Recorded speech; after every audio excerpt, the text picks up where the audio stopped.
very important. What is important is the sense of responsibility of every citizen of this country. What am I doing it? Freedom of speech. आप घर पे बोल सकते हैं महनचोद?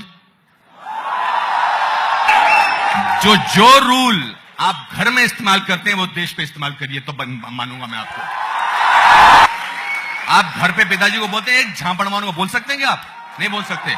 मगर यहां प्रधानमंत्री को गाली दे सकते हैं कि कावड़ है, साइकोपैथ है और ये है। हेलो, सबसे पहले तो अनुपम जी ने कहा कि आपके पापा के सामने बहनचोद नहीं बोल सकते। मैंने कहा भाई साहब, पापा को मैंने वोट देके थोड़ी पापा बनाया है। पापा कोई मैनिफेस्टो लेके थोड़ी आए थे।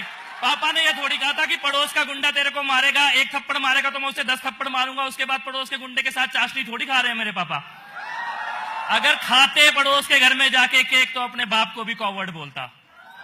अगर मेरे पापा कहते बेटा तेरी स्कूल की फीस बाद में दूंगा, पहले मेरे साथ सेल्फी खिंचा ले, तो मैं कहता भैया तुम साइकोपैथ हो, कोई प्रॉब्लम है तुम में। और एक बात कहना चाहता हूं मैं, भैया मन की बात एक ही आदमी कर सकता है क्या? इस देश में हम सब कर सकते हैं अपने अपने मन की बात। हमें छूट मिलनी चाहिए मन की बात करने की। मैं अपने ट्विटर पे क्या लिखूंगा, फेसबुक पे क्या लिखूंगा, ये नेता थोड़ी बताएंगे। संसद में बैठ के कानून बना दिया, कानून होना चाहिए, कानून होना चाहिए, कानून होना चाहिए।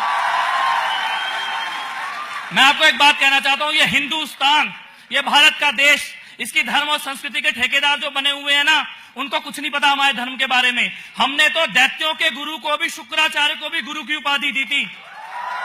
हमने कहा चारवाक, जो हमारी संस्कृति, हमारी फिलॉसफी के बिल्कुल अगेंस्ट कंज्यूमरिज्म और मेटरलिज्म की बात करते थे, उनको भी हमने बोला महर्षि चारवाक है। कबीर बनारस के घाट में पंडों के बीच में, पुजारियों के बीच में खड़े होकर बोलते हैं पाथर पूछे हरि मिले तो मैं पूजू पहाड़, और उसके बाद भी कोई उन्हें कुछ नहीं बोलता। मुगलों के राज में वो फकीर खड़ा होकर कहता है काकर पाथर जोड़ के मस्जिद नहीं बनाए, ताचड़ी मुल्ला बांग दे क्या बहरा हुआ खुदाए। उसके बाद भी कोई उन्हें यह नहीं कहता, कबीर को कोई यह नहीं कहता पाकिस्तान चले जाओ तुम नक्सलवादी हो, जंगली हो, पाकिस्तानी हो, कोई नहीं कहता कबीर को ये।